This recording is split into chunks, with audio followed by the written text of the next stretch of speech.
Yes, yes, yes. We've got a new United States champion, and it is Sami Zayn. We got some big matches added for WrestleMania. We're watching SmackDown Live. Wrestling Uncensored is happening now.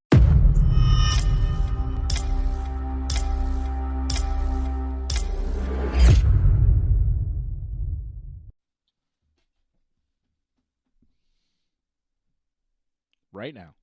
It is happening. I'm here. Johnny's here. Johnny's back. The new Project X champion is here. Let's go.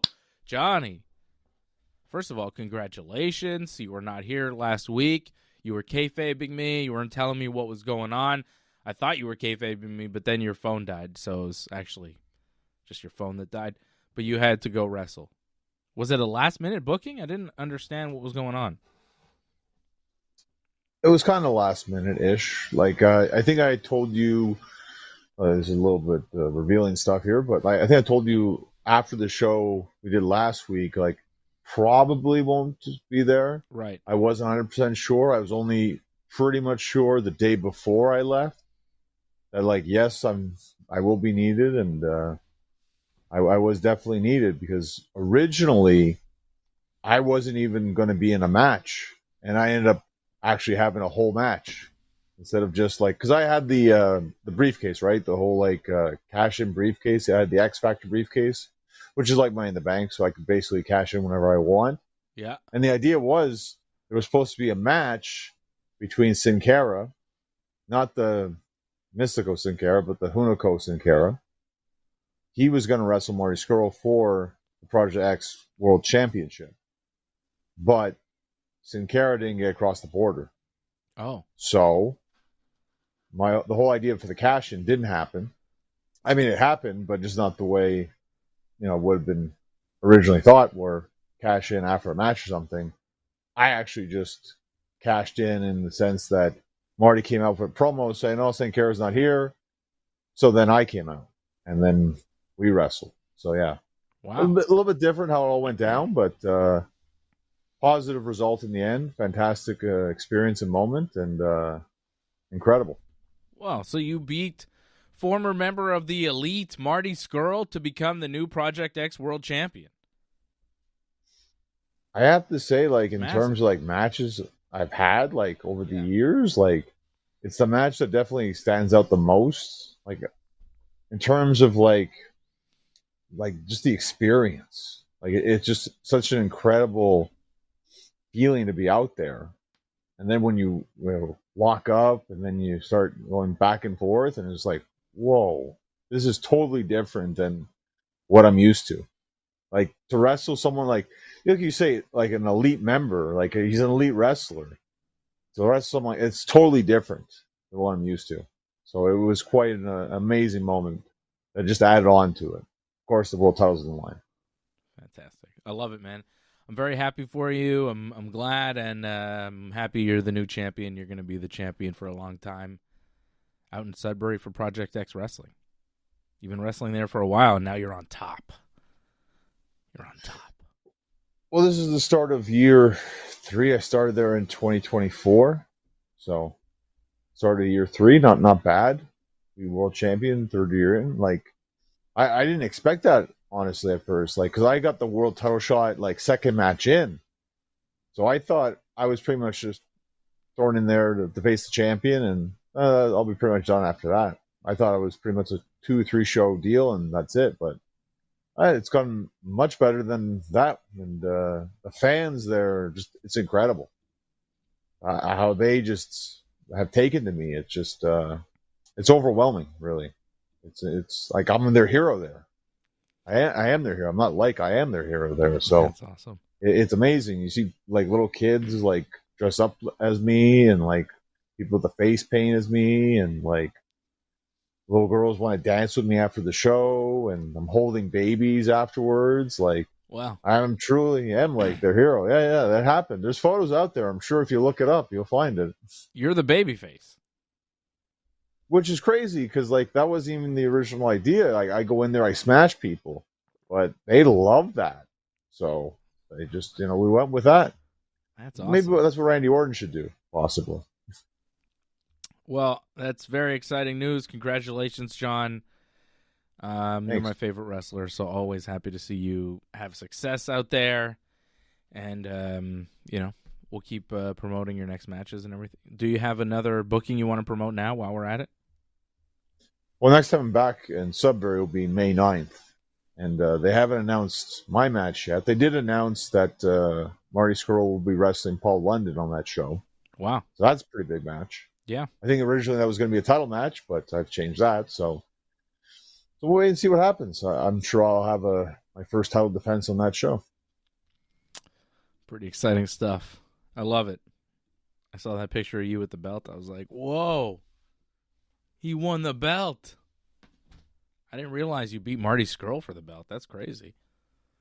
That's amazing. And man. I didn't realize that thing that happened after the match was going to happen too with Marty as well. Like, you didn't get this, you only saw it in photos, but what happened is, like, I got the belt, I won, I celebrated with it a little bit, and then he yanked it out of my hands. I'm like, oh, okay, so I guess we got to go again here. And it looked like we were going to go for a little bit there, and I started jaw-jacking with him a bit. And then he yelled back at me. And then there's this bit of that odd moment there where it's like, is something going to happen? But then he put the belt on my shoulder, extended his hand out. Whoa. So that was a pretty amazing moment. You deserve it. Wow. Again, like, I was blessed. I was very blessed to be put in that moment and put in that opportunity that I had right there. It's not easy to pull that off, and just lucky. Like, Marty is like, wow, what an amazing wrestler. I know there's a lot of controversy about Marty, but it doesn't take away the fact that what he does in that ring is just unbelievable magic. Mm-hmm. Yeah, very talented wrestler. Whatever happened, I don't really remember the, allegations or whatever was going on there. But, yeah, talented guy, and I'm happy you had that moment. I'm happy he was giving to you in that moment.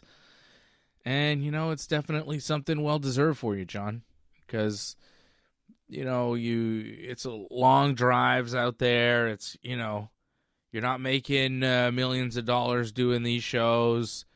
It's sacrifice. It's hard work. It's dedication that I see you put in every day, going to the gym, putting into being a complete, real professional wrestler.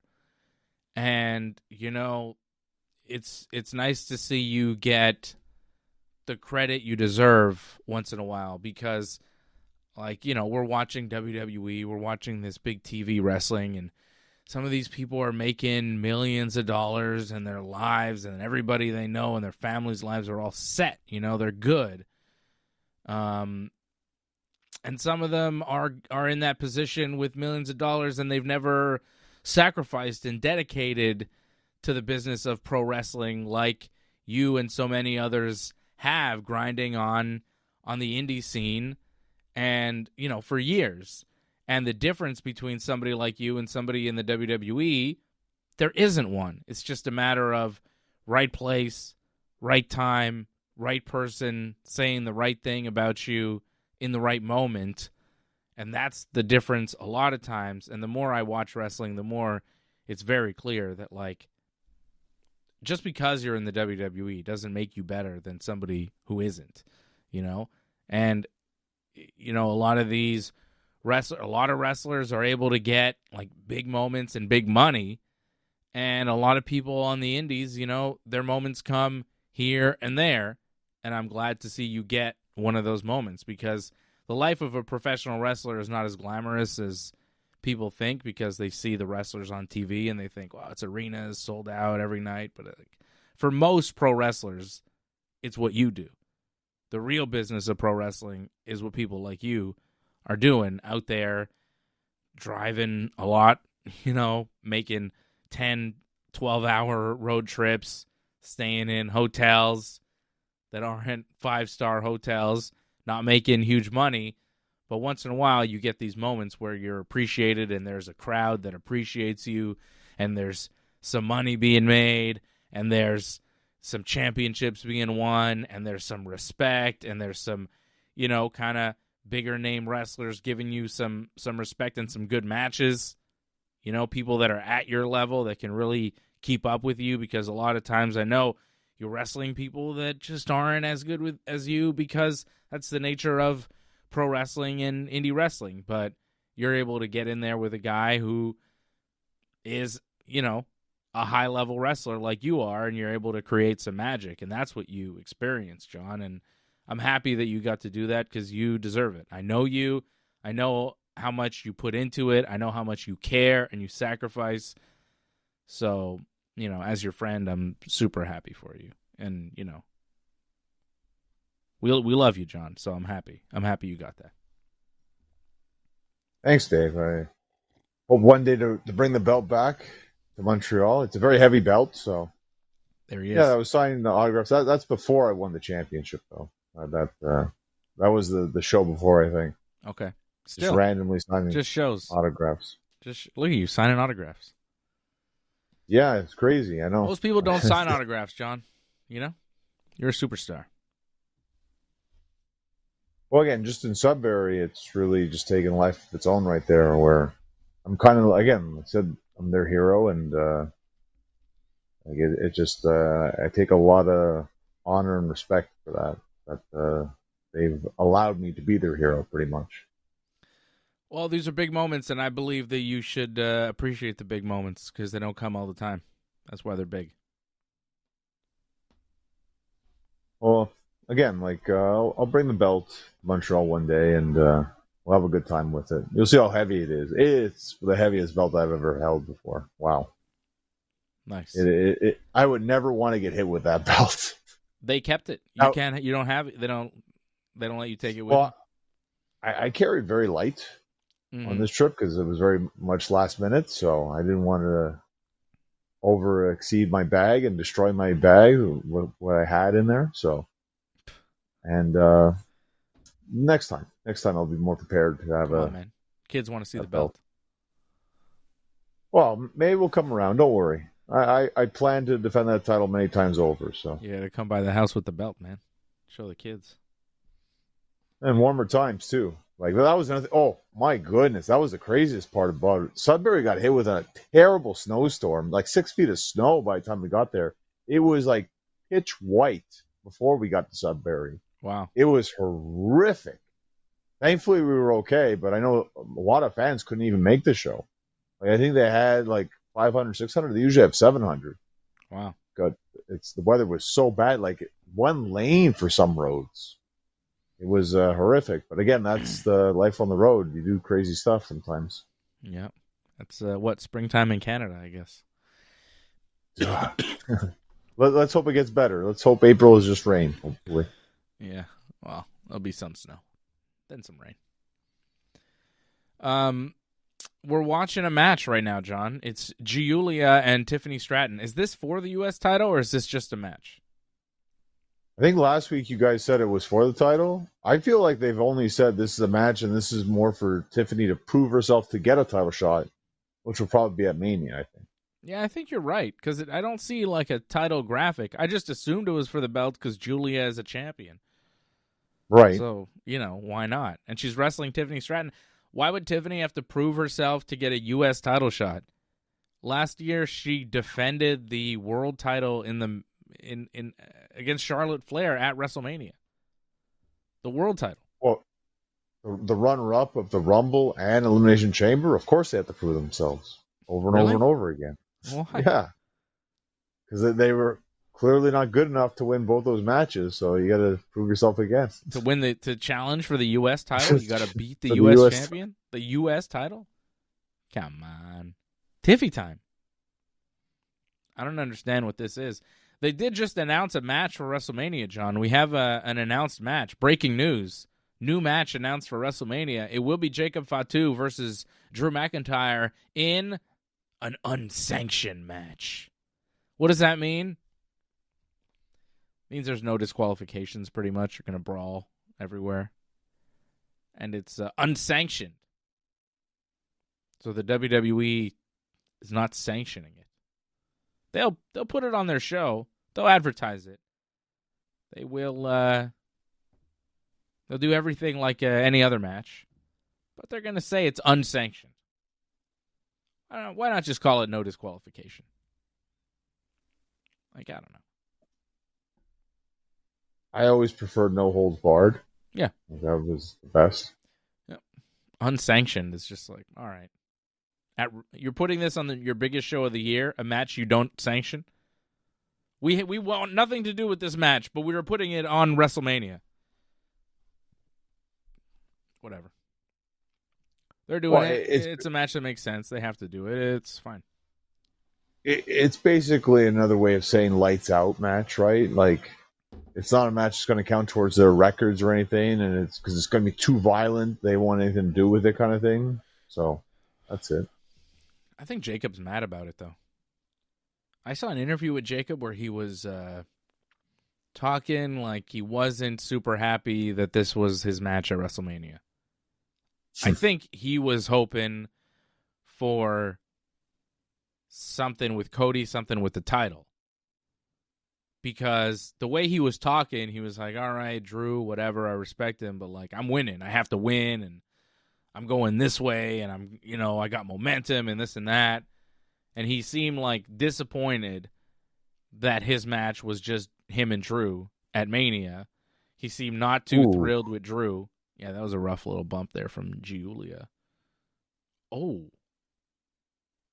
Did you just see what I just saw? Yeah. Tiffany landed very hard with that swanton on her, just thudded on Giulia. Very Jeff Hardy-like. Looked like she broke all of Giulia's ribs with her ass. Ouch. Is Giulia okay? Nikki Bella got hurt tonight. Talk about that.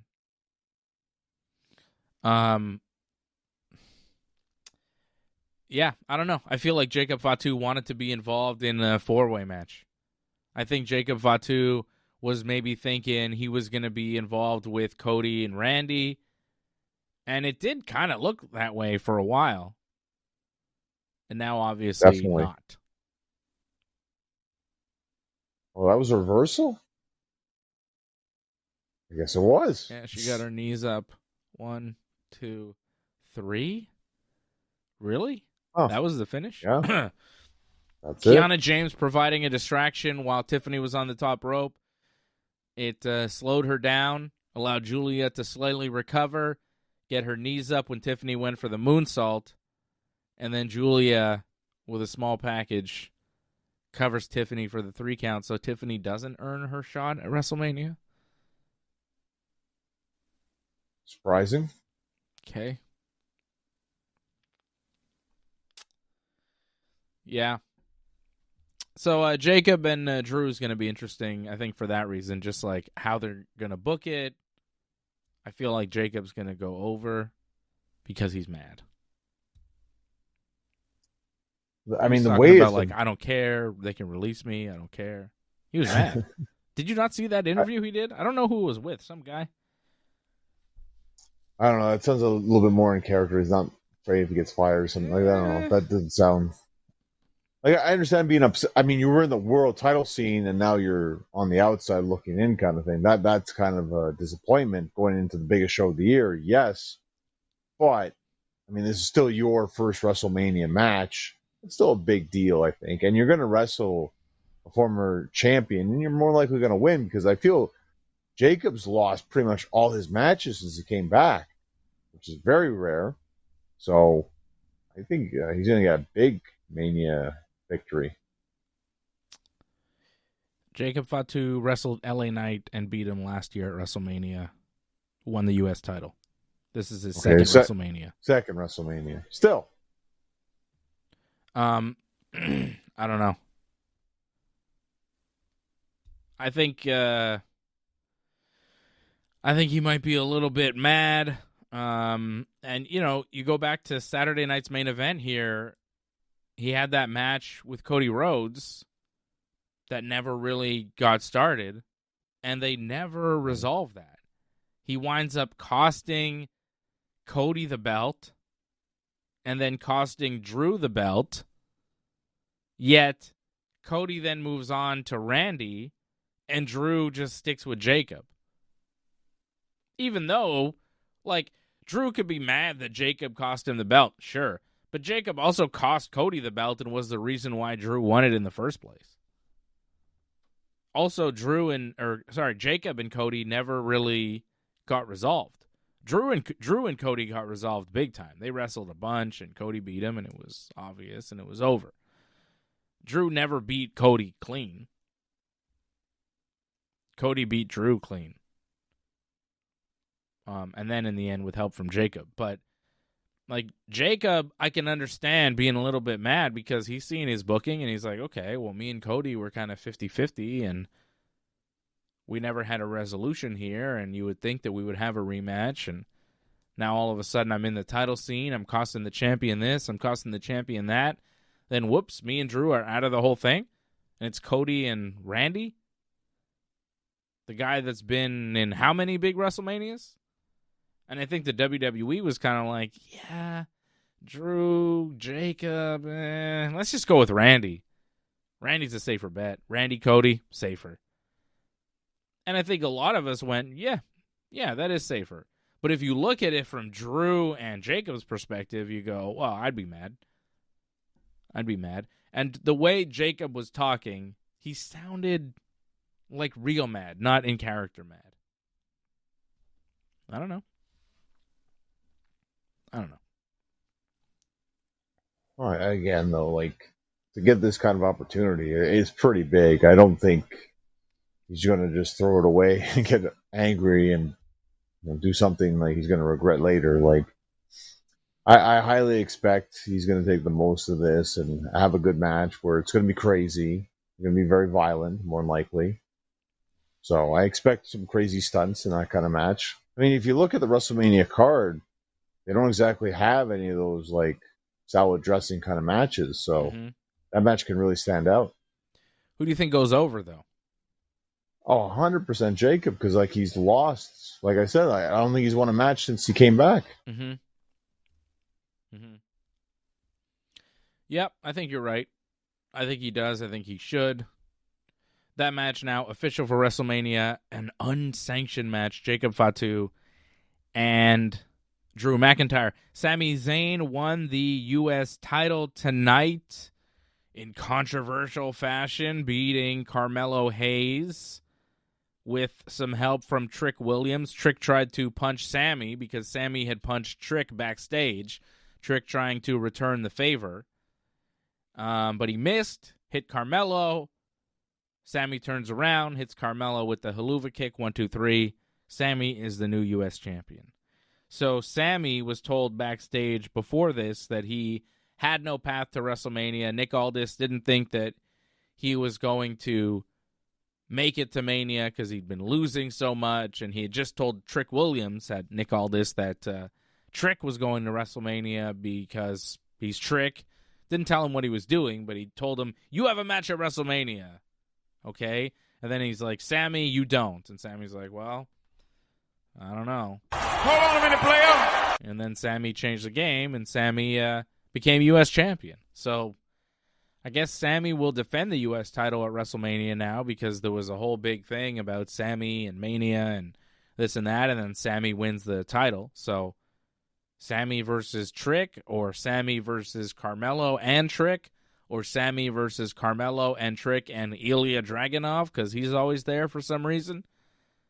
But yeah, one of those.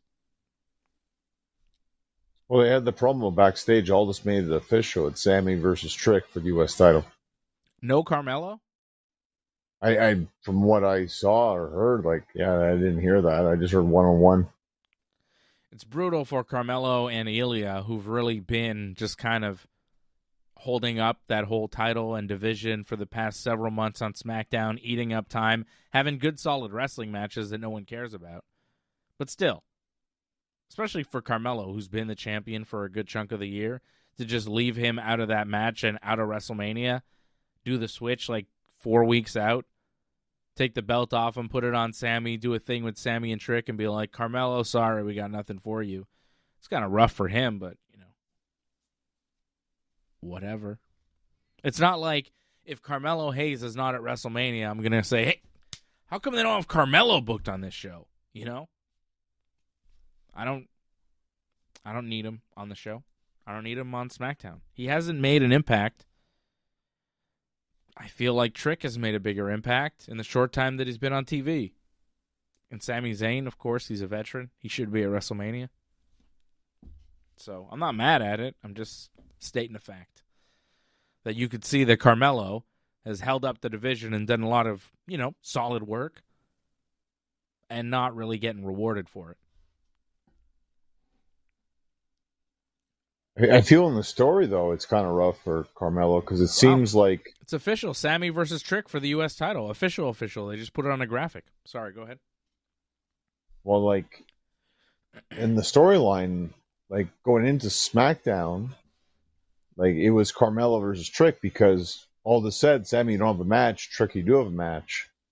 So that was the match pretty much he had already booked, was Trick was getting the U.S. title shot.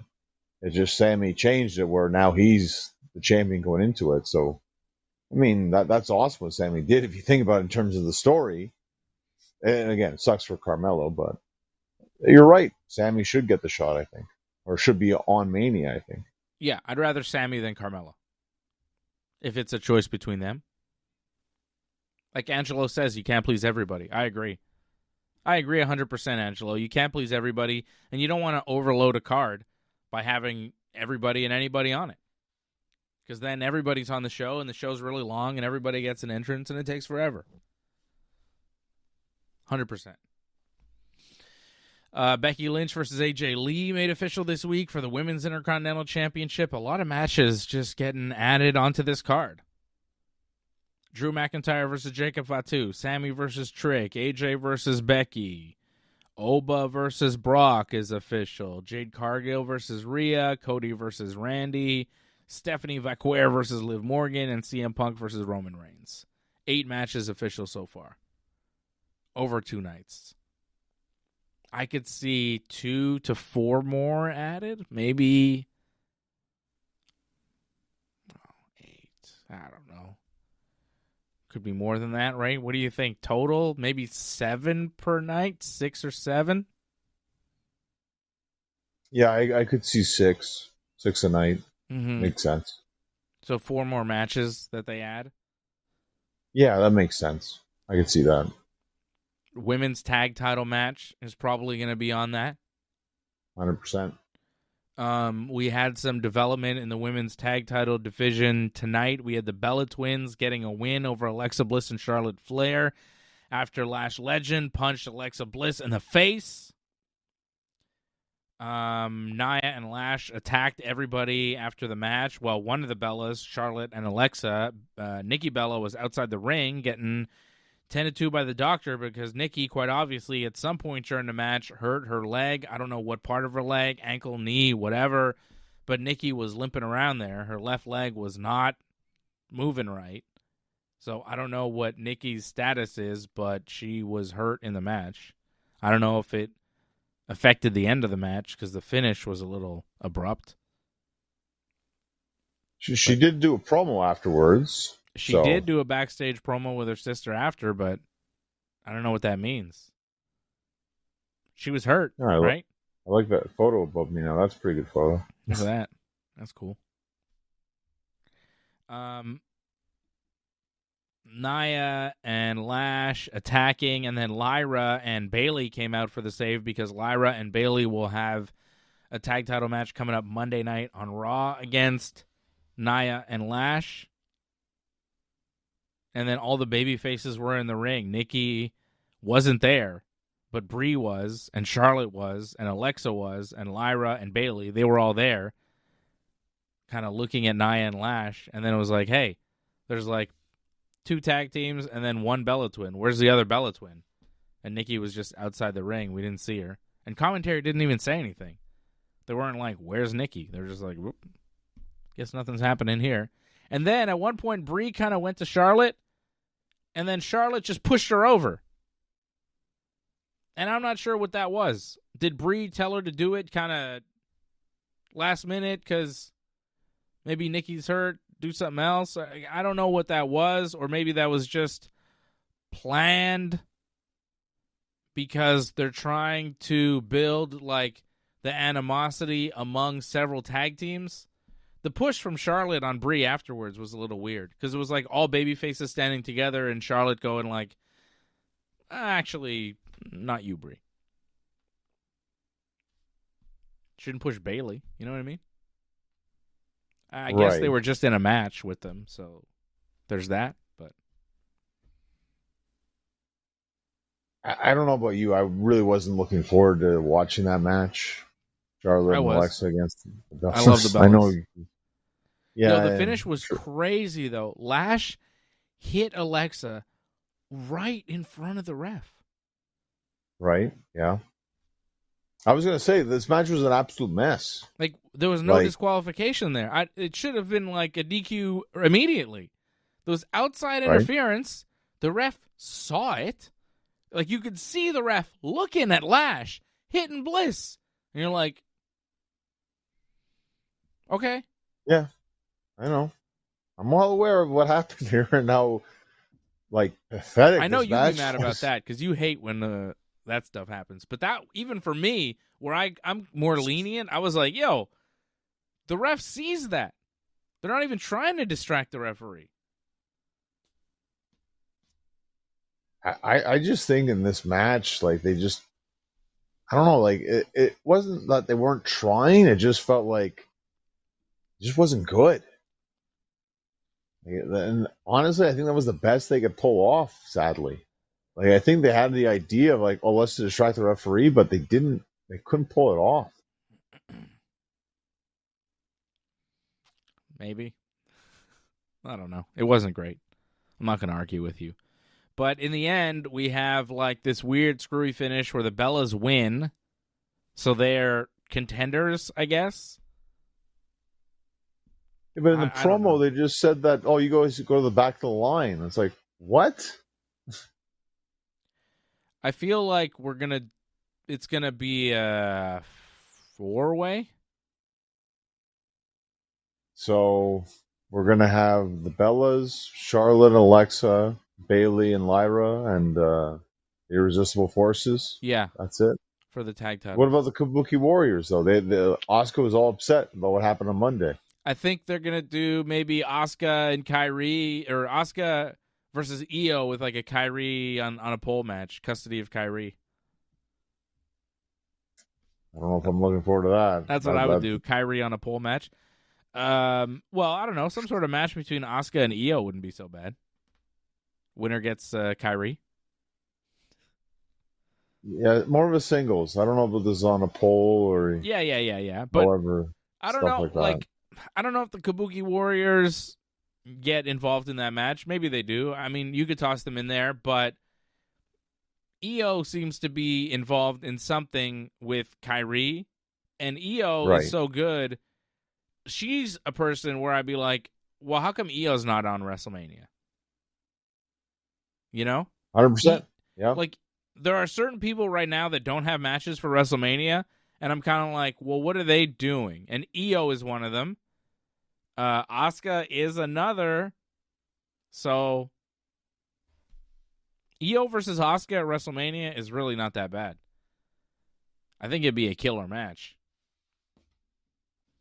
And Kairi has to maybe choose a side, and then maybe Kairi turns babyface in the end and joins Io, and they turn on Asuka or something.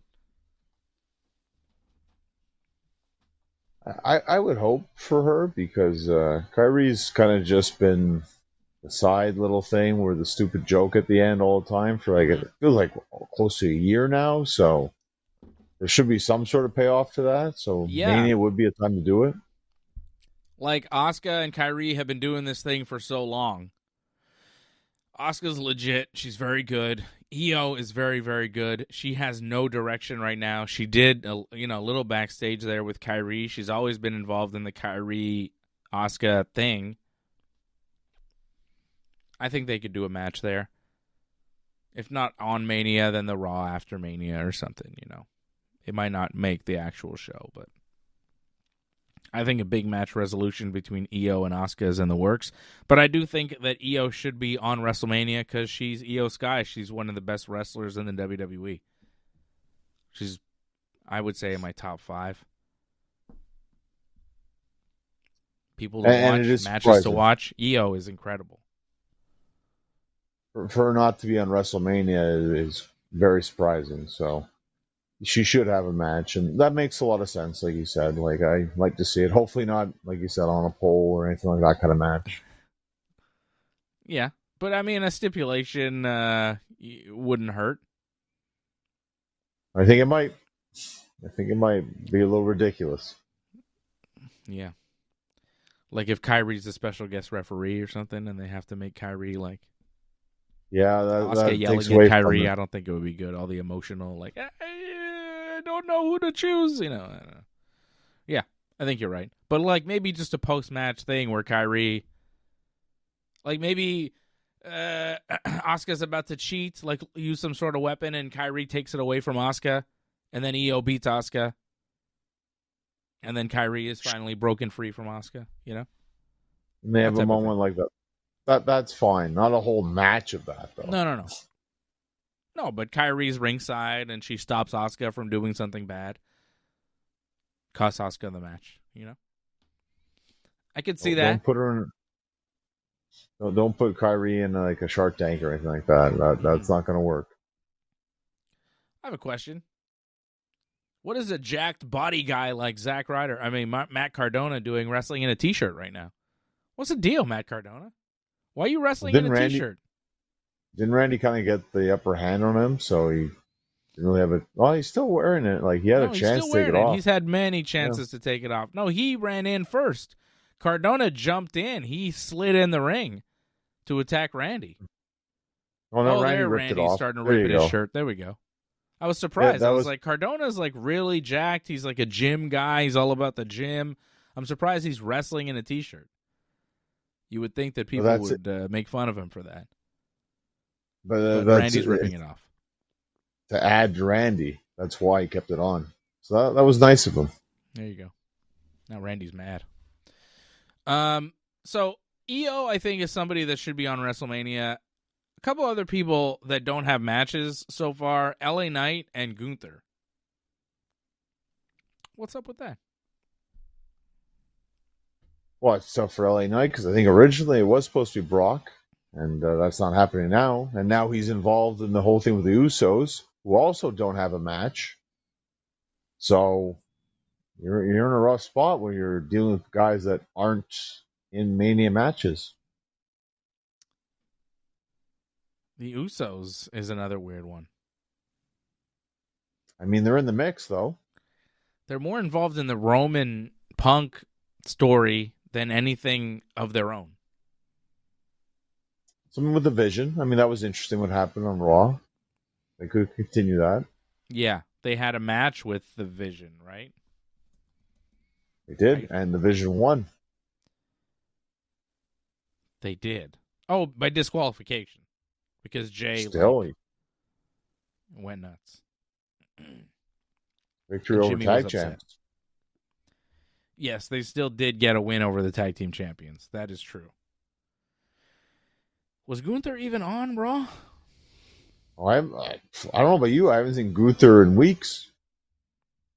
What's the story? Is he hurt or something? Why is there no Gunther? Why no Gunther?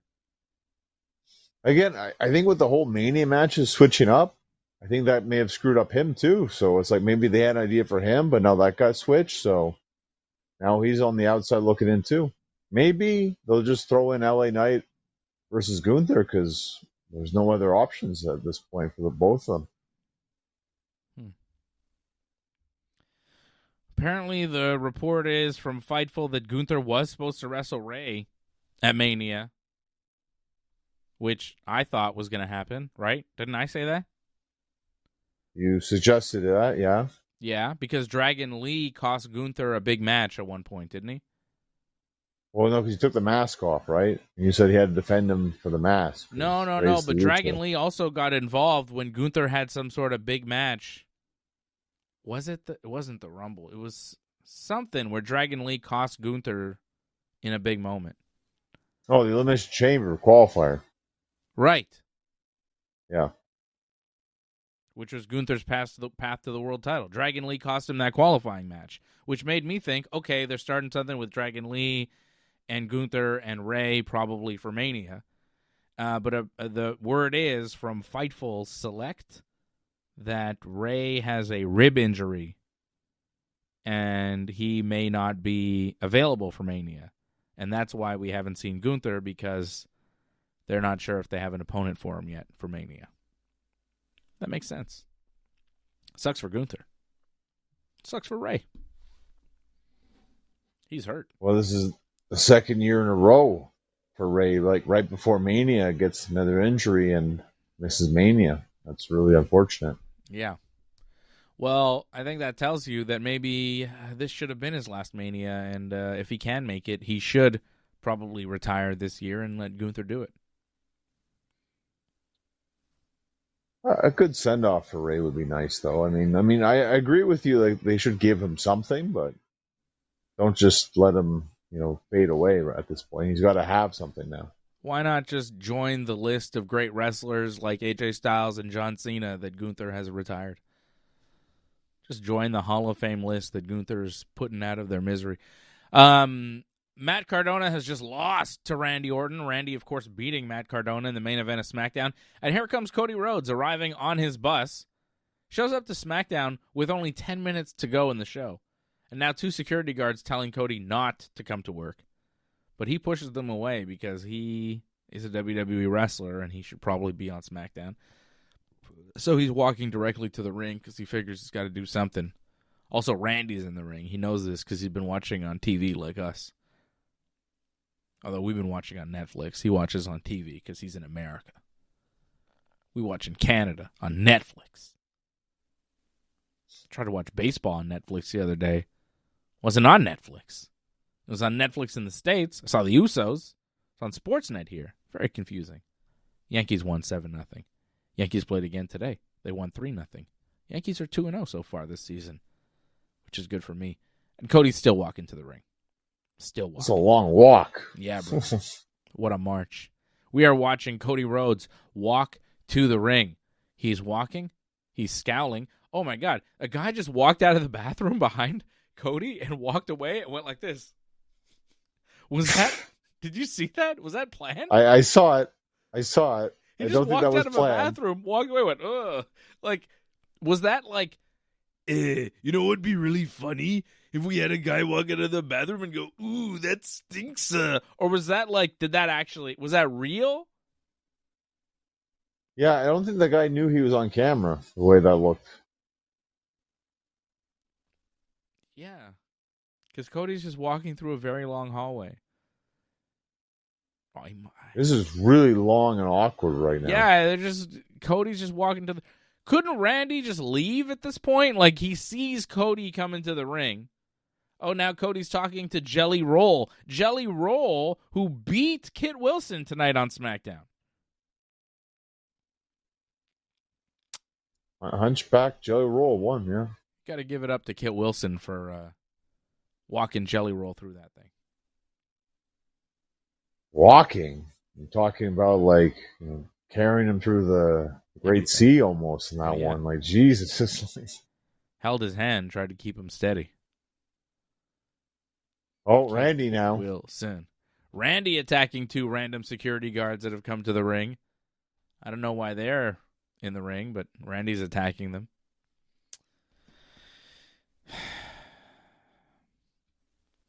Well, at least he gave him something to do while he waits, I guess. Not much else has happened on SmackDown tonight. I think we've basically covered it, too. Sammy won the title. Kit Wilson lost to Jelly Roll after a chokeslam. I really wanted Kit to win. I really like Kit. And I don't. They gave him like some Jelly Roll falsies. You should get happy. They gave him some near falls. Yeah, they actually made it more of a match than I thought it would be. Like, it felt like just a regular SmackDown match with a guy who's not that good. Well, a guy who looks like a regular Joe and like a hunchback growing out of his back pretty soon, but yeah. What's the deal? Is Jelly Roll going to wrestle The Miz at WrestleMania? Like, are we building towards another match? because it feels like he's not going anywhere. Kit Wilson's kind of the Miz's apprentice, so you would think beat the apprentice, face the master. I really feel like a tag match. They could do that if they wanted. Like Miz, Kit Wilson against the two hunchbacks, like Jelly Roll and Danhausen. Like that could work. Danhausen's first WWE match at WrestleMania. I think in that kind of match, that could work, I think, for him. Yes, I agree. John, with the women's tag match and the Jelly Roll celebrity match, we're up to, what, 10 matches at WrestleMania? I think we have room for 2 more. I mean, you got enough wrestlers, you could pull it off. But what's the other 2? A Gunther match, maybe? Have you made it official? Have they made it official yet? Is the White Six MFTs? Is that not official? Done stone yet? Not official. So I think that could be a SmackDown before Mania. I don't think that needs to be on the real show. It doesn't, but you could if you wanted to. Yeah. Cody's finally made it to the ring, by the way, and he's fighting. Did you just throw a chair at him? Yeah, I threw a chair at him. It didn't really hit him. Missed Randy with the chair. I like Danhausen and Kit Wilson interaction backstage tonight.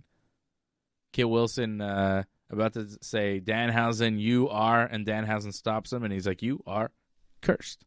Curse Kit Wilson, which obviously the curse worked because Kit Wilson, again, you get cursed, you lose immediately. Lost to Jelly Roll.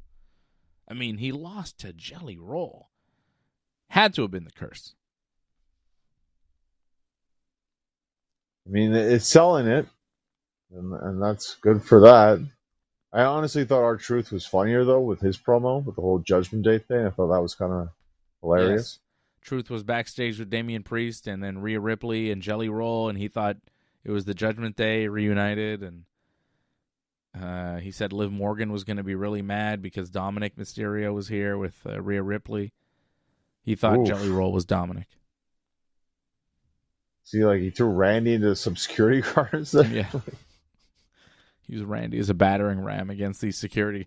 Like, Randy and Cody are fighting through just like a mob of indie wrestler security guards. And they're just kind of throwing them around. I don't care for this.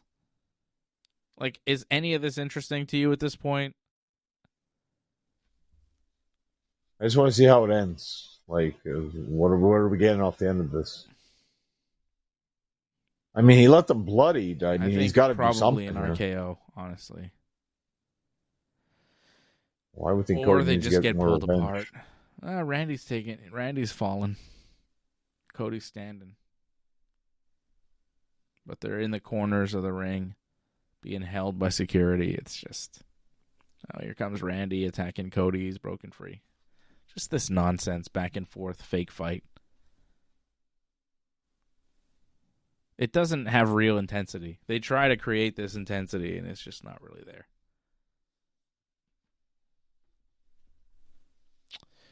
I think the match will be good, though, at WrestleMania, right? Like, the build is whatever, but I think the match will be good. Well, Randy's attacking everything now. Yeah, he's attacking. Jesus. Only the security guards, though, not Nick Aldis or any of the other guys. Oh, there's Cody. Back attacking Randy now on the announce table. Rhea Ripley did a promo. Jade Cargill showed up with Meechin and B-Fab, who are her new backup. And B-Fab and Meechin were really mad at Rhea Ripley. He says she's a backstabber and she's selfish and that they've been working hard for years. And Rhea gets all the praise and all the love and the attention, and it's not fair. So B-Fab and Meechin apparently have a real chip on their shoulder, think Rhea's two-faced and backstabbing, and they say, well, you know, we joined Jade because at least with Jade, you know where you're getting. You know, what you see is what you get with Jade Cargill. And Jade says, yeah, Rhea, what are you even doing here? You're not even a person on SmackDown. And I was like, what? The wrong word, I think she used. You're not on the roster on SmackDown. Yeah, I know, but she was like, you're not even a person on SmackDown. I'm like, then what is she? She's like an animal? An alien? What is she? You're not even a person on SmackDown. And then B-Fab wanted a match with Rhea, but it didn't last long. Jade attacked Rhea, disqualification, and then Jade and Michin and B-Fab just beat up Rhea again, like last week. Didn't really advance much there. But that's telling the story that for Rhea, it's not going to be a one-on-one fight. She's got to beat two other people at the same time. Jade's baddies now. Yeah. Yeah, it's something. Oh, here comes Jelly Roll. Randy and Cody still fighting in the ring, but now Jelly Roll coming, trying to tell Randy, hey, man, that's your friend. You guys are friends. Why are you fighting? He's yelling at both of them. Stop that. You guys used to be brothers. Why are you doing this to each other, man? It's Jelly Roll. Oh, I think he's going to give an RKO to Quasimodo here. Jelly Roll. Yep, here it comes. Jelly Roll takes a really bad RKO. Landed on a knee there. That was ugly. Randy RKO's Jelly Roll to end SmackDown, John. That's how it ends. Are you happy? Are you satisfied? I mean, it was something. I'm not saying it was the greatest thing in the world, but at least it progressed the whole idea that Randy is trying to be more of a heel. Jelly Roll is convulsing in the ring. I see that. It's rough on that hunch, you know, like you can't fall down like that. Too much pressure. He's like,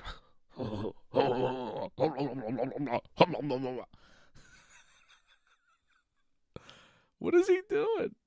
Oh, it's some pretty bad selling. That's awful. Okay, stop doing that. Stop doing that, Jelly. We'll fade to black here pretty soon. Yeah, let's get out of here. God. Go home. Jeez. Well, are we not fading to black? We're just going to leave it here with them just staring at each other. Oh, there we go. Thank you. Done.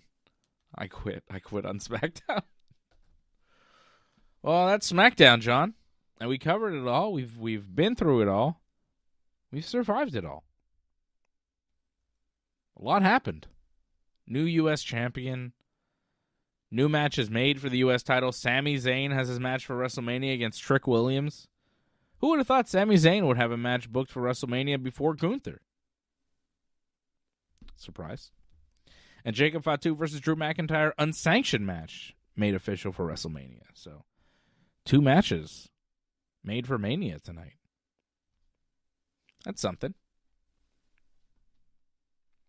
We're what, like 20 some odd days away now from Mania? Like, you got to start filling up that card, I think.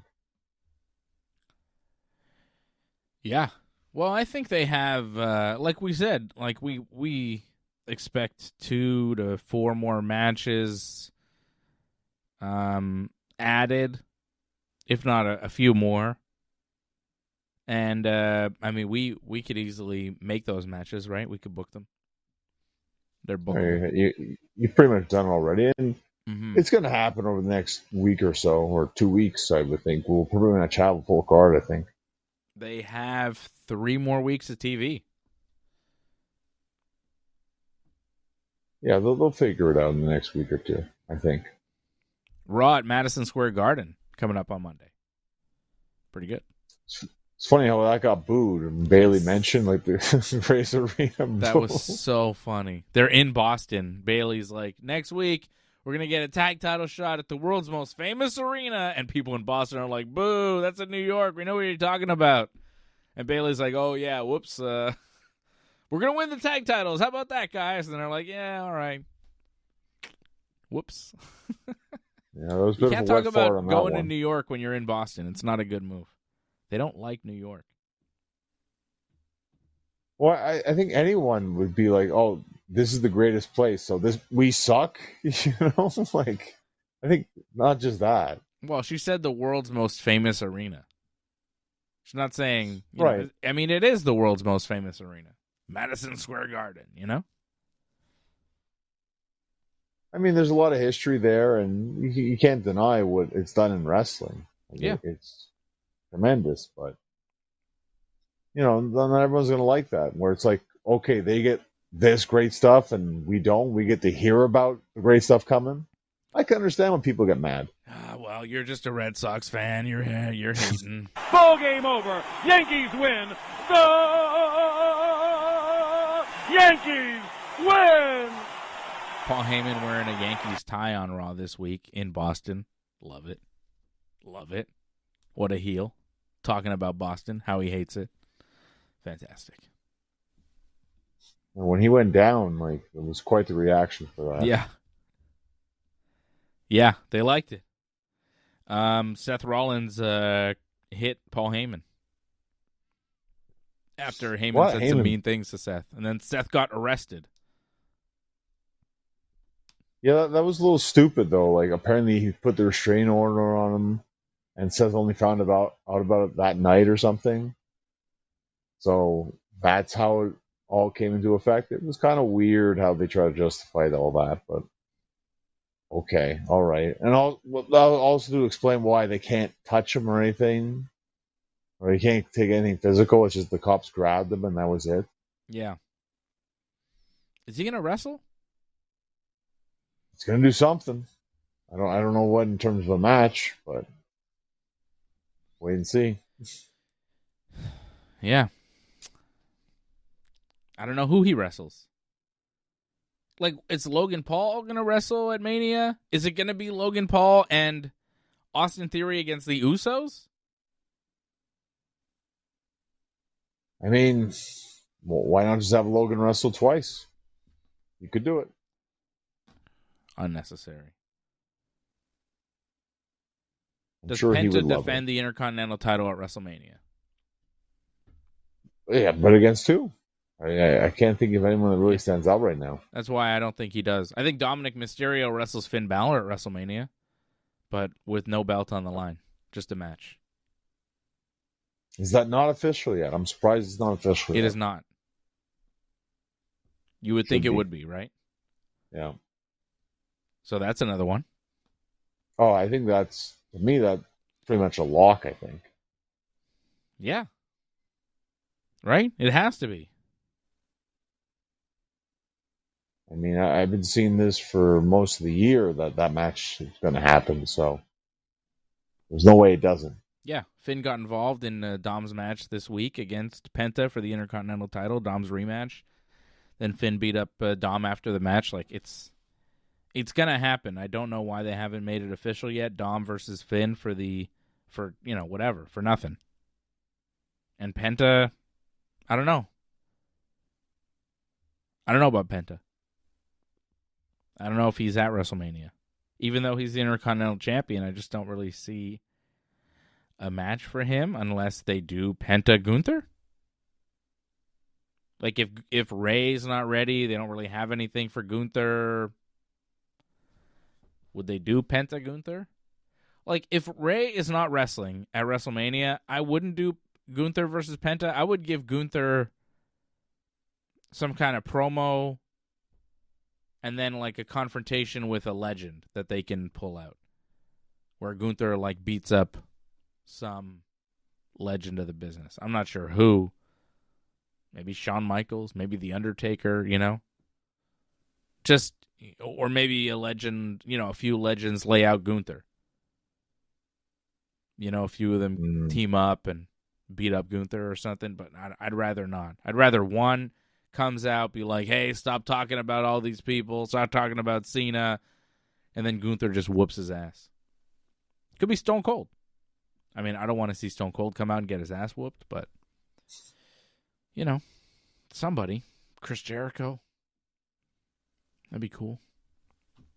Something. Somebody that they can pull out of their hat, some sort of big WrestleMania surprise legend that they can pull out, confront Gunther, and have Gunther chop him a few times. Maybe hit a powerbomb. If he's not doing a match, some sort of victory lap promo about Cena and AJ and Goldberg, talking about which legend he's going to retire next, and then somebody comes out. I think the best choice of that would be The Undertaker. Mm-hmm. Yeah. He did come out with that when they had that whole AJ Styles thing, right? Right. But would Undertaker want to come out at WrestleMania and like just get beat up by Gunther? Or would he want to come out and chokeslam him? I think it would really add to Gunther, actually, if he laid out The Undertaker. It Yes. doesn't have to be a match. Just lay him out at WrestleMania. That would add. Yeah. He kind of needs something this year. A Rey match, a Rey retirement match would have been great. But if they can't get that done, Colin Taker would be a good idea. When you look at the options, they're very few and far between here, so I really think they got to go with that. Mm-hmm. Well, we'll see. I think that's going to be a big story over the next 3 weeks. You know, what's happening with Gunther? Also, what's happening with LA Knight?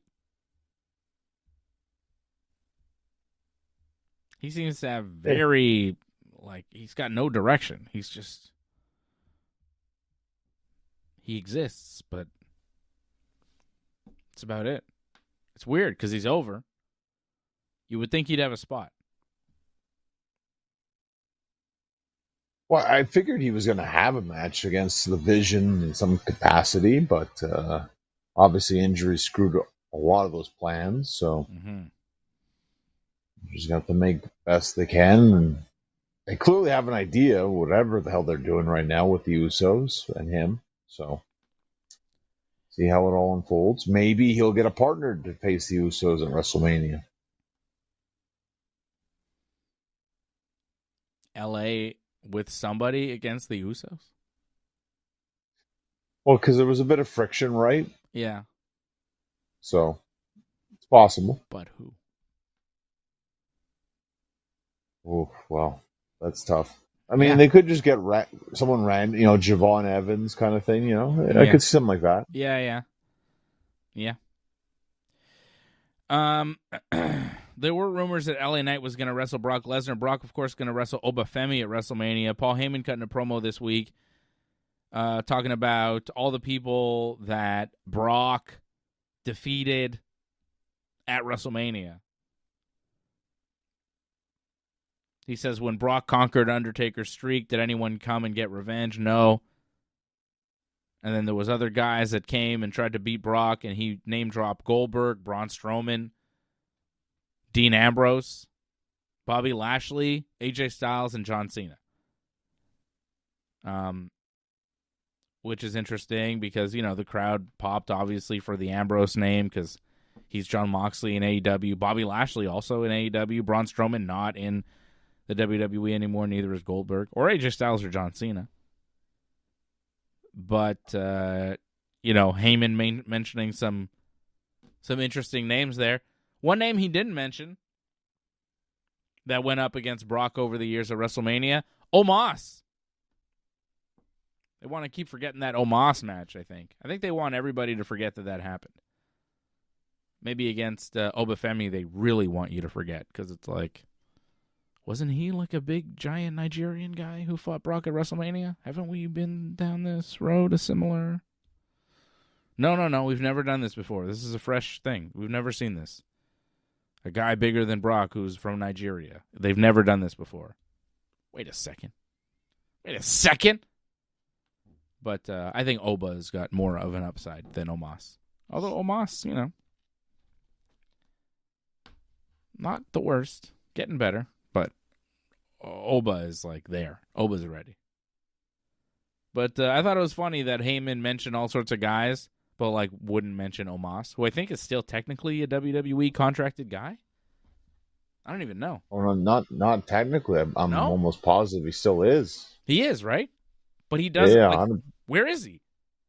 I'm pretty sure it's AAA. Is he? Yeah, I'm almost positive he's in AAA. It's weird. He's like a project for them. Well, he's a big guy. I mean, Yeah.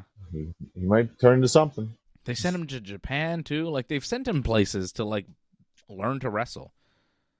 And he's, still not ready. They're like, maybe one day. But, yeah, Heyman didn't mention Omos. He mentioned Dean Ambrose. Big deal. didn't mention Roman Reigns, who's defeated Brock recently at WrestleMania. Yeah, well, or Cody Rhodes. Didn't beat him at Mania, but still beat him. But, whatever. Oba. You think Oba beats him? I don't think he does. Because Oba keeps getting all the over. Like, Oba powerbombed him last week. This week, he clotheslines him over the top rope. Like, Brock keeps getting beat by Oba. You think he's just going to take beatings and then lose at Mania? I don't think so. F5, 1, 2, 3. I mean, you think about it, like, Brock doesn't need to win at Mania. No. Even though he can say, like, he should win. The idea of, like, he needs to keep winning all the way till his last match. I get the idea of that, but Brock doesn't need that. No. I feel a guy like Oba actually probably needs that win much more than Brock does. But they'll probably argue that, actually losing will help Oba in the end. It'll make him stronger. I can understand that point, but I feel like you'll get him off to a better start if he gets that win at Mania. I don't disagree. I'd like to see him win. I just feel like he won't. I don't know why. Because they like for people to kind of prove themselves and well, let's see what happens if they lose, and let's see what they can do with that. Yeah, it's like the WWE thing. Like, we're gonna give you the match, we're gonna give you the spot. You're not gonna win, but like this is your first step. Right. I think it's that one of those things. I don't always agree with that. I feel like in this case it shouldn't go that way, but I think they're too hard-headed on this one. All right. WWE making a couple announcements as far as the Hall of Fame in the what do they call it? It's like not official Hall of Fame inductions, right? It's like Legacy Award or Legacy Wing or something. Yeah. So they announced Psycho Sid, Sid Justice, Sid Vicious, Sid Udy going into the WWE Hall of Fame, and Bad News Brown, Bad News Allen going into the WWE Hall of Fame as well. Oh, that's good. Yeah. Kind of annoying that they give like Dennis Rodman a real induction and Sid just gets like they probably just do like a video package and they mention. They don't do like a full induction where somebody comes out and talks about Sid and somebody comes and like does a speech accepting for Sid, Like there's no induction speech or acceptance speech for the Legacy Wing, which is a little disrespectful to guys like Sid and Bad News who are legit legends, Hall of Famers in their own right. And Sid died like last year or the year before. Like he just recently died. You couldn't have put him in a couple years ago. I don't know what they were waiting for Sid. Like Sid, come on, man. One of the greatest big men in the history of the business. Main evented WrestleMania twice. WWF champion, WCW champion. Top star. Worked Hogan at Mania. I mean, come on. Taker, Shawn, wrestled everybody. The guy was one of the biggest stars of the 90s. One of the top guys in both companies. I'm surprised it took him this long to induct Sid. So I'm glad that they're doing it, but it's kind of like the Legacy Wing. It's not as good, Well, the unfortunate part about this is that, he's not alive now, so a legacy is more like the legends that have passed on kind of thing. That's pretty much what that is. You're not wrong. Like, they should get their own thing, but I feel like you could say that for a lot of people that are going to be coming up now too. Like, half the Midnight Express have sadly passed away now. Mm-hmm. And a lot of people consider that one of the greatest tag teams of all time. Luckily, Demolition, they'll get in, but I mean, it was close for them to ever get in. So it kind of goes to show that mend your fences, and get if you can't mend those bridges and stop the burning, it's going to hurt you, I think, for the Hall of Fame. I guess so. I don't know. I don't know what Sid's deal was with the WWE. But I was always a big fan of Sid. So impressive. Terrifying guy. I feel Psycho Sid was better than Sid Justice. Yeah, but Sid Justice is when I first saw him. Right, I get that. You know? And he was impressive. He looked impressive. He was impressive. Yeah. I feel in WCW he wasn't used as well. Though, I mean, he did have reached quite a bit of success. WCW champion. But I just feel they didn't know how to use him right, where I think Vince knew how to use him right and did. I feel WCW exposed him in the wrong ways. Well, they made him do that kick off the rope, off the second rope. He broke his leg. Well, that is horribly one of the most gruesome acts ever in wrestling that ever happened. That's something you never want to watch. Like that's one of the few times where I'm like, okay, that's one thing I don't want to watch ever again. I saw it once. I will never see this ever again. That was absolutely disgusting to see. I felt so bad for him. Yep, it was one of the worst injuries you'll ever see in pro wrestling. And of course, bad news, legend of the business as well. Legit judo player, went to the Olympics. Very dangerous dude. Worked in Calgary. Came up in the Stampede Wrestling system under Stu Hart. Bret Hart has a lot of great things to say about him. Was Bad News Brown in the WWF. Didn't have like a huge run in WWF, but still, like, he was there for a while. Talented guy. I didn't see tons. Like, he was kind of more in the 80s, less in the 90s. Sid was more my era of pro wrestling, but I definitely knew who Bad News was aware of him. Pretty good guy. Pretty legendary wrestler. Him too. I was like, I thought he was already in the Hall of Fame. I think there's a lot of people where you're like, oh, they're probably in. And then you start to look at it, and it's like, nope. Yeah, like Bam Bam Bigelow's not in the Hall of Fame. It's crazy. Like, he should have been. Yeah. But again, it's just stupid politics in wrestling, sadly. Should they put Marty Jannetty in the Hall of Fame? Again, there's just so many people I put ahead of him. I would put Shane Douglas ahead of him. Would you put Bob Holly in the Hall of Fame? Yeah, I'd put Bob Holly in the Hall of Fame. I think he had a very good WWE career. I mean, you think about it, multiple time like WWE champion, and like his run with the hardcore title was pretty not big WWE deal, I think. champion. Tag champion. Yeah. Did he not world win? champion. No, but European champion. Yeah. He had a long run. And like so many, and like he had spin-offs on his gimmick too. Like, off him they created Crash and Molly. Yeah, Molly Holly. I feel still known as Molly Holly. Yeah, there's enough there, in my opinion. Put him in the Hall of Fame.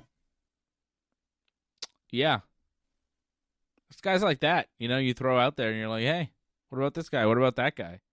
There's a lot of people out there that could be in the Hall of Fame that aren't. Be good to induct them before you have to put them in the legacy wing, right? Yeah, then it's a shame because like they deserve that moment. A lot of them. Mm-hmm. All right, drifting over to AEW, they opened the show with really the only thing you had to see on this show, I think.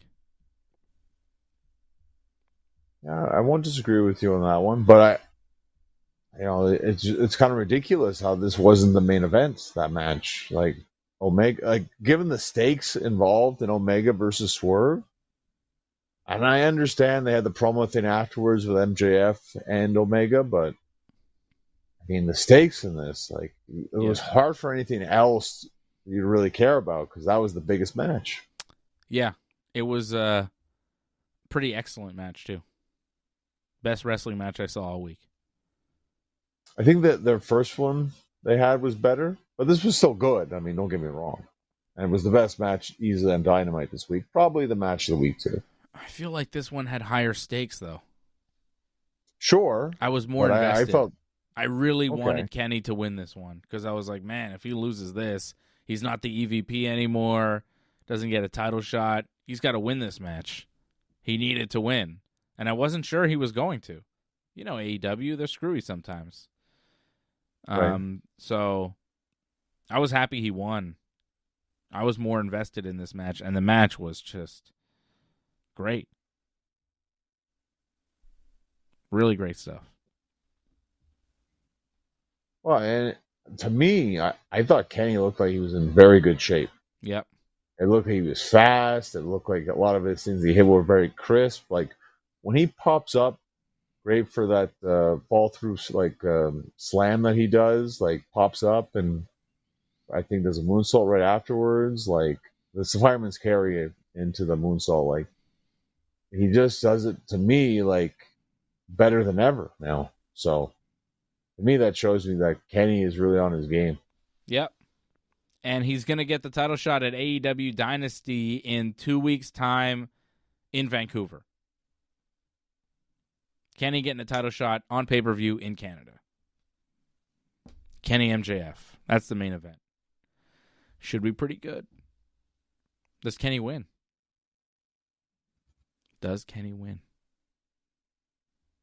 It's probably not because I feel like they're already setting up Darby Allin to be the next opponent for MJF. So You think? I feel like we're going down that road because Darby Allin's mentioned MJF in the past. So and now he made an event in Dynamite this past week. Darby, Yeah, but he got beat up by all the Don Callis friends. You know, he beat Roosh in the main event, Darby, and then all the Don Callis guys beat him up. Those aren't MJF's guys. Those are Don Callis guys. I feel like he's got to beat up all the Don Callises now. Yeah, well, that's his thing to do from now to Dynasty. But after Dynasty, I definitely think Double or Nothing will be the main event. Will be MJF versus Darby Allin. Who's the next world champion after MJF? If you don't think it's Kenny, do you think it's Darby? Do you think it'll be Will Ospreay? Ospreay versus Moxley, by the way, made official this week for Dynasty, which is going to be sick. So, who's the next champion? That's tough. Yeah, I mean, Darby is definitely a top contender right there. I could definitely see Darby win the championship. I mean, Ospreay, if it happens, it has to be at All In, I think.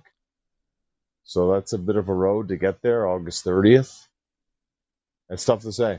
Like, Darby, if they want to change the title before the summer or if it's going to be pretty much near the end of the summer, it's going to be Ospreay, but we'll see. It's tough to say. I could see MJF hold it all the way through the end of the year, too. I could see Kenny beating him in Vancouver and then losing it to Ospreay in August, and they could do Kenny Ospreay again, which is always fantastic. Because didn't they do MJF Ospreay last year in England or something? Oh, that was many years ago, if I'm not mistaken. Yeah. Okay. It's been a while. Still, they've done it before, though, no? Maybe do Kenny and Ospreay. It's like a fresher matchup for them. That'd be a big match, too. Kenny Ospreay title. Is it bigger than MJF Ospreay for the title? I could be wrong here, but wasn't Omega Ospreay, wasn't that not in Canada? A Forbidden Door? Maybe. So they could do it in England. Right. Well, that's it. I mean, it could very well happen. And like you said, like AEW, it's hard to predict, so it's a strong possibility that could very well happen. Kenny's looking so good. I wouldn't be mad if they gave him like a summer with the belt. Give it to him in April, have him hold it till August. By September, he's not champion anymore. Kenny's great, man. Few better, if anybody. Well, I think MJF's definitely in that conversation. So of course. MJF is great. I'm not taking anything away from MJF. I'm just saying, like, MJF doesn't have to have a super long title reign. He's a young guy. He's got a lot of years ahead of him. Kenny has had some injuries. He's a little older. This might be one of your last shots to put it on a very healthy Kenny who's performing at a 100% top level. It may be one of your last opportunities to get a fully healthy 100% primetime Kenny Omega title reign, which I would kind of want to push the button on because I'd like to get one more. I think he'll do it, but a dynasty is the big question right here. As long as Kenny can stay healthy, he'll definitely be a world champion again. Dynasty, Vancouver, British Columbia on home turf for Kenny? Seems like a good place to do it. Crowd would go nuts. Of course, I agree. But they might go nuts for other things that happen later or earlier because you do have Cope and Cage or Edge and Cage. Edge and Christian. Just call them Edge and Christian. What are we doing here? I do like Christian Cage, though. Christian Cage is actually a pretty good name, though. Yeah, but when you're talking about them as a tag team, it's Edge and Christian. All right. Everybody knows who you're talking about. If you say Edge and Cage, we're like, who are you talking about? If you say Edge and Christian, everybody's like, oh, yeah. I guess that's more suitable, sure. But them wrestling FTR for the tag titles. I mean, I hope they win, too. I don't know. It's going to be tough because the Young Bucks are kind of involved a little bit. So will they get involved in the match? I could screw over Edge and Christian. Wait and see. It's going to be interesting. Yeah, what's the deal with the Young Bucks? They're not in that match, but they're kind of involved, right? Well, that makes me feel that it could turn into a three-way feud eventually. I think it will, no matter who wins or loses this match. Mm-hmm. But I don't have complete confidence that Edge and Christian are going to win the tag titles here. They could win them later, but not here. Yeah, they got a couple weeks before AEW Dynasty, and they have 3 matches only set up. So they're going to have to set some stuff up, but the matches that they do have are great. MJF defending the world title against Kenny Omega, Jon Moxley versus Will Ospreay one-on-one, and FTR defending the tag titles against Edge and Christian. I mean, damn. Solid. Yeah, solid stuff, yeah. Better than Mania. It's we'll the see. week of Mania, too, you know. It's Sunday, and then right. The Saturday of that week is Mania. It's Mania week. And they're going to blow Mania away. And then the next, like, you know, you're going to see Dynasty, you'll be like, damn. And then 6 days later, you're going to be like, wow, this isn't. Because, like Angelo was saying in the chat, AEW knows how to put on great matches. And Dynasty is going to be great. And they're stacking it. Well, they'll put on good matches, but let's face it, with Revolution, I don't know how you watched it, but I can only watch 2 hours, take a break. I can't watch it straight all the way through because it's too damn long. Right. So there's a way to watch AEW pay-per-views and enjoy them, but you just can't watch them straight through. WWE, I can at least watch straight through. That is true. AEW shows are very, very long. They are hard to sit through. Although the last one I think I watched all the way through. But I was like in bed during the last match, falling asleep.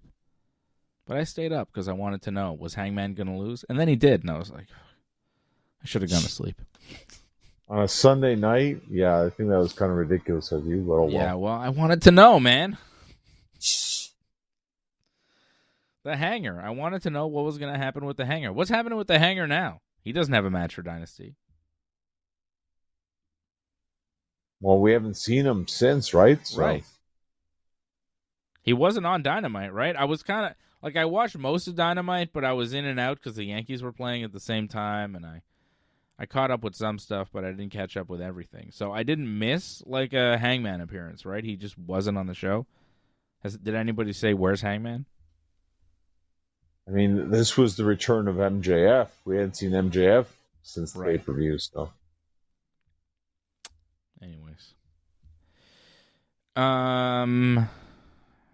AEW has a wrestler named Zeta Steel, a women's wrestler named Zeta Steel. She wrestled on the show, yes.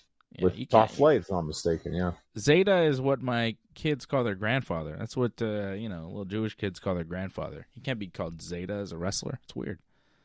It's like, is there a Jewish grandfather going on? You're naming wrestlers? You're saying what names are okay and can't be okay now? Well, I'm saying, yeah, it's like if a women's wrestler was named Grandpa. It's like weird. It's a weird name. I see the name Zeta Steel. I'm like, Zeta? That's what my kids call my dad.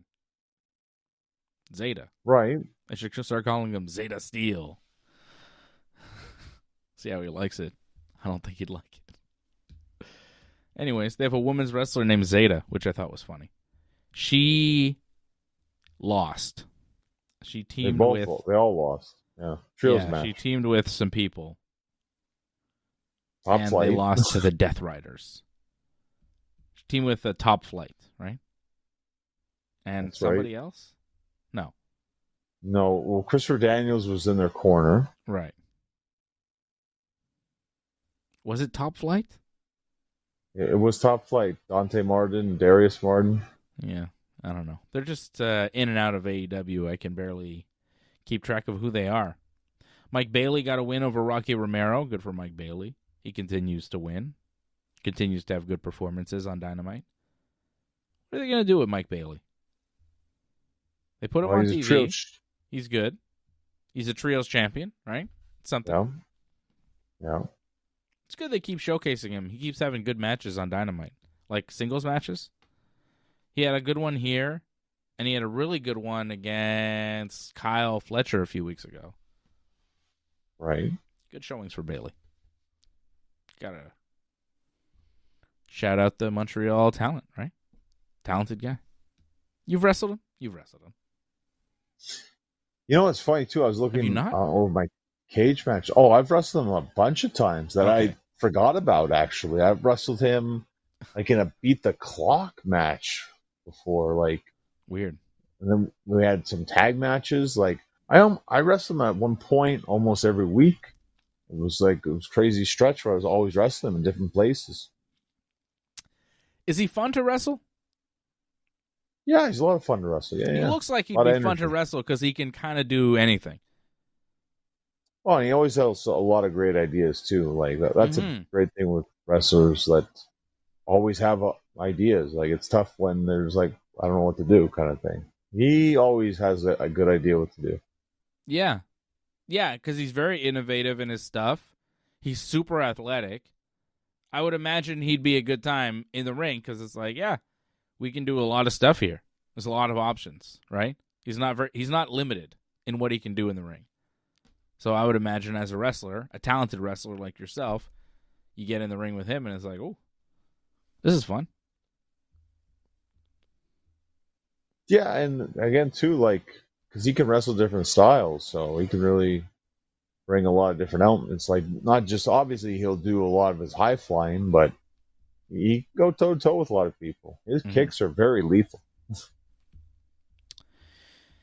Tekla defended her AEW Women's World title against Mina Shirakawa. They're doing a thing with Toni Storm where they're like, who killed Toni Storm? Toni Storm is dead or something. But also they're saying Toni Storm is not going to be in AEW for the rest of the year, which is a long time. And it's a big mystery. Nobody knows what's going on with Toni Storm. They're saying it's not an injury, but she's going to be gone for the rest of the year. A lot of people are saying, well, is she pregnant? But nobody's confirming anything. Nobody knows. Big mystery with Toni Storm, both on TV and off TV. On TV, they're like, somebody beat her up and killed her or something, and I guess we're supposed to wonder who. But then off TV, they're like, yeah, actually, she's legit gone. But she's not hurt, but she's gone for the rest of the year. So I don't know. I don't know what's going on with Toni Storm. Maybe somebody in her family is sick and she wants to take care of them. Who knows? But Toni Storm, our Wrestler of the Year in 2025, will probably not be our Wrestler of the Year 2026 because she just won't have the matches. No Toni Storm, on Dynamite this week, and just that's it. Where's Tony? Do we know? I mean, we don't know. I mean, when you think about someone just leaving abruptly like that, female-wise, I would think pregnancy right away. Mm-hmm.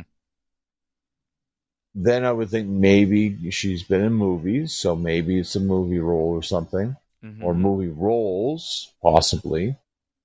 So I can see something like that going down.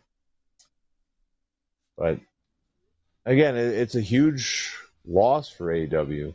It's a huge hole for them because it felt like they were building towards something with her. And I thought maybe like you weren't going to have Ronda all the time in AEW, but I felt we were going to get something with that one day. Apparently, Ronda Rousey was saying that was just a one-time appearance. She just wanted to kind of stick it to TKO by showing up on a AEW pay-per-view. But she had no intentions of staying. Because it worked. It happened to work. But I'm sure like they could have been like, hey, could we do this again kind of thing? I don't think she would have been opposed to it. I would have loved the Ronda Rousey Tony Storm program. I think that would have been a lot of fun. Just that. Just Ronda to come in and lose to Tony. I think that would have been great. At All In, I think that would have been fantastic. Mm-hmm. Doesn't look like we're going to get either Ronda or Tony in AEW.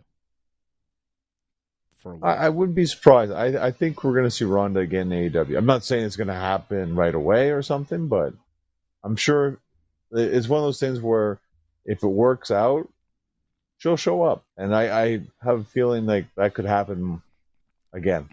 In the meantime, though, John, without Tony Storm and with Mercedes Moné missing in action, I'm not sure where she is, the AEW women's division, it's not so good. You might need to bring back some people that have been hibernating for over 300 days. Britt Baker.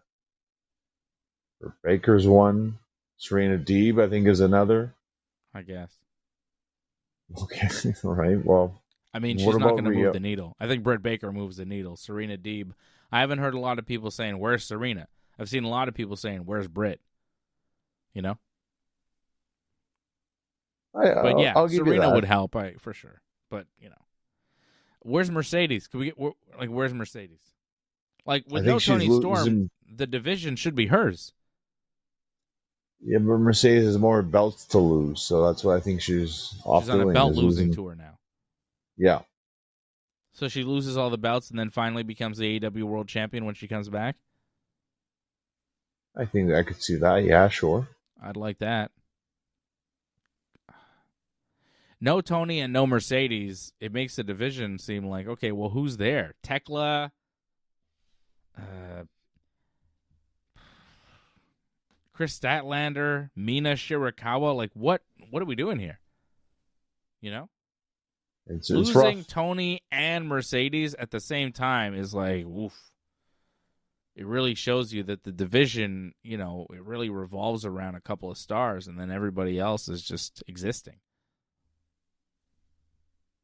Well, I get why they put so much on Willow, because, yeah, there's a lack of depth. So they had to put 2 titles on her. Apparently, Britt Baker did an interview saying that she's going to wrestle this year, but not in AEW, so don't expect her back anytime soon, I guess. Well, that's too bad if that's the case. But, again, not the end of the world. Like, I mean, she does, like you said, move the needle, but I can't say I'm enamored by, like, watching her wrestle all the time. Like, her matches aren't exactly the greatest. She's got a good personality. But, match-wise, I'd rather watch Thunder Rosa wrestle, who came back recently, so hopefully that continues. Yeah, she can help. But yeah, it's a situation to follow as the AEW women's division because they just don't have a ton of stars there right now, and losing their best one, Tony Storm, hurts for sure.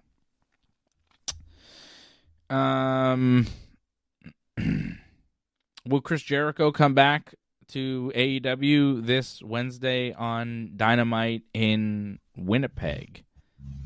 I saw somebody in the chat say that they expected that. Ryan Katz was saying that. Yeah. I mean, there's a lot of weird stuff going on around Chris Jericho, a lot of weird rumors. TNA, WWE, AEW, who knows? I could see him finding his way back to AEW. I mean, Wednesday in Winnipeg would be as good a place as any, right? It'd be weird because why come back now? Like, I understand Winnipeg, but you were gone for so long, and you were okay with that. That seems surprising. Like, I would think Jericho would want to be more involved with wrestling. But wasn't he under contract and then he went away for a bit, but his contract was frozen, so he still has time on his deal? That doesn't he have to just fulfill the deal? Yeah, I don't think it works with everybody. Like, I think if you can be used and you're available, then it's no longer frozen. I'm pretty sure at this point they can use them. Mm-hmm. They're not using them. Yeah. That's on them. I guess. Well, then why wouldn't they use him in his hometown of Winnipeg? I mean, if you don't see him in any of these Canadian shows, I mean, they're pretty much out west Canada, right? If we don't see Jericho in any of these shows, then, especially Winnipeg, I don't think we'll ever see him in AEW again. They are doing 3 shows in Western Canada. They're doing a Dynamite Collision taping in Winnipeg this Wednesday. The following Wednesday, they're in Edmonton for another Dynamite Collision taping. And then on the Sunday, they're in Vancouver, BC for Dynasty. So they are out west. You know, maybe Jericho shows up in Winnipeg and sets up a match for Dynasty. Hopefully he shows up on the Dynamites. I mean, the collisions are fine, but, tape TV twice. Yeah, no, live. For a return, It's got to be live, for sure. I think it needs to. Yes, of course. Although, if you find out that Jericho's on Dynamite, it might entice you to actually watch, Collision, it might entice you to watch the show. I would have him show up on Dynamite and then maybe do something in terms of in the ring or promo on Collision, get people to watch Collision like that. Yeah. Jason Pete saying, agree with John, if they don't use him in Winnipeg, I don't think we'll see him again in AEW. Is that what you think? If he doesn't show up in Winnipeg, doesn't show up on this Western Canadian tour, then we shouldn't expect to ever see him in AEW again? Well, I felt the same way about Britt Baker, too, when they didn't use her in Pittsburgh recently. Yeah. I'm like, well, that's not a good sign. Mm-hmm. Yeah, I would expect to see Jericho on this Western AEW tour if he is to show up in AEW again. But even that, I'm kind of 50-50. A lot of people felt like he was going to be in the Royal Rumble this year, and he was headed back to the WWE. People were penciling him in for a retirement match against Gunther at WrestleMania, But I guess not. Guess not. Maybe he'll have a match at Dynasty in Vancouver. Who knows? Very strange. Weird times in pro wrestling. But also good times. These are the good times, John. We're 3 weeks out from WrestleMania. These are the most exciting times in the wrestling business. A lot of things are happening. A lot of big matches are being made. A lot of careers are being made. Well, I know for you personally, that's a big week for you as well, that whole Mania week. So, a special day, I think, if I'm not mistaken. It's the 8th. It's the week before. Is it the week before? Oh, yeah. my bad. Yeah, it's my daughter's birthday coming up. Well, it's a big month then. Little Zoe living the life. What an animal. You've seen her on Ringside Report MMA. She bursts in pretty much every show, causing trouble. She was there last night. Troublemaker. She shows up more than AJ does at this point. She does. Yes, Jason, we did shout out Johnny getting the championship, but definitely we're shouting him out again, the Project X World Champion. Congratulations again, Johnny. And thank you, Jason. You can check back. Maybe you missed the beginning of the show. We talked about it. Johnny, the new champion over at Project X Wrestling. Jason, Pete, and Angelo Contagonis. I see you guys in the chat. Members of the team over at join.ringsidereport.net. Thank you for supporting. Over at join.ringsidereport.net and membership.ringsidereport.net. You guys keeping the show alive. This show brought to you by good people like Angelo and Jason Pete. Johnny, we already promoted your next match, so that's it. Goodbye. Red Sox didn't play tonight. Playing tomorrow, probably. Blue Jays won 3-2. Had their season opener tonight. They beat the A's 3-2 in Toronto. Close game. It's going to be a tough division again probably this year. Yep. Red Sox won their first game, of course. Garrett Crochet. Sonny Gray on the mound tomorrow in Cincinnati against the Reds. Ball game over. Yankees win. The Yankees win. Yanks and Giants, 7:15 tomorrow. The series closer. Yankees have won the series, which is nice. Nice to win the first series of the year. Let's see them sweep the first series of the year. Giants have lost 2 straight games to the Yankees. They also haven't scored a run. They lost 7-0 and then 3-0. The Giants haven't scored yet. Giants have some work to do. Mm-hmm. Yankees won 7-0 on, was it Thursday night? They scored 7 runs, none of them off a home run. Not a single home run. And Aaron Judge went 0-5. Today, 0-5 with 4 strikeouts. Really bad night for the captain. Today, they won 3-0. Judge hit a 2-run homer to put them up 2-0. And then in the same inning, Stanton hit a solo shot, put them up 3-0. And that was it. They just won 3-0. So Thursday, 7 runs. Judge gets nothing. No home runs. Today, 3 runs. All on homers. Judge leading the way. However they win, I don't care. As long as they find a way to win. But it was just weird. 7 runs, 0 home runs, and Judge didn't produce at all. It was like, what kind of Yankees win is this? It was weird. Today was a little more normal.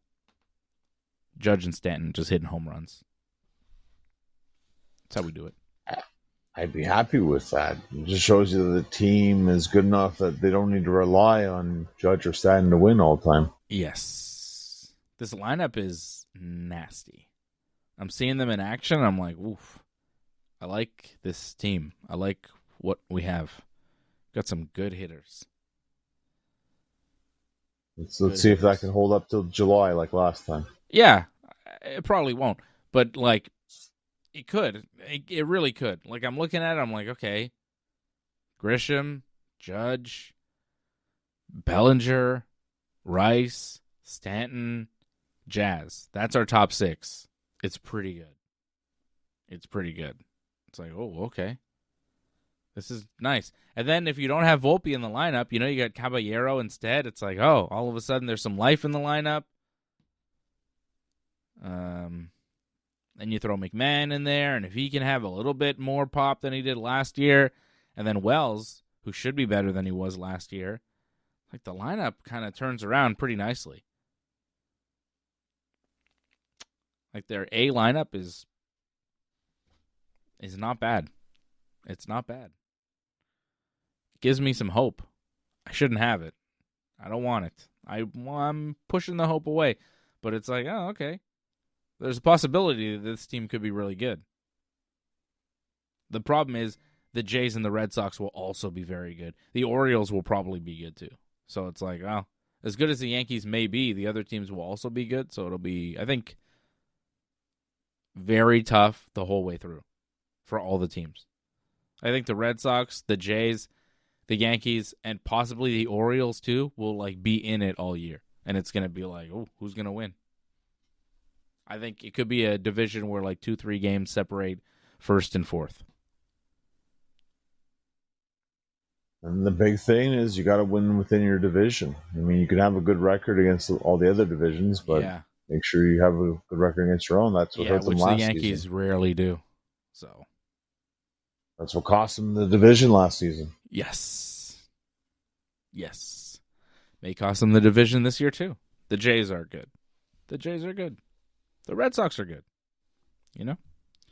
And it's still so early. 2 games in.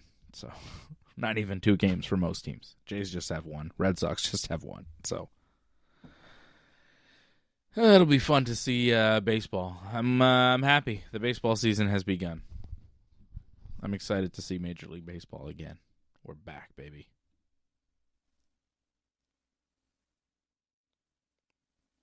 We are back. Happy Passover and Easter for sure, Jason, to everybody in advance. I don't think it's when? Not yet. Right? Next week. Next week. Yeah. When's Passover? Honestly, I should know, but I don't. Oh boy, Passover. Oh, Passover starts Wednesday. Wednesday night. I'm not going to a Seder as far as I know. I'm good on a Seder, I guess. Although a Seder, I should probably do one.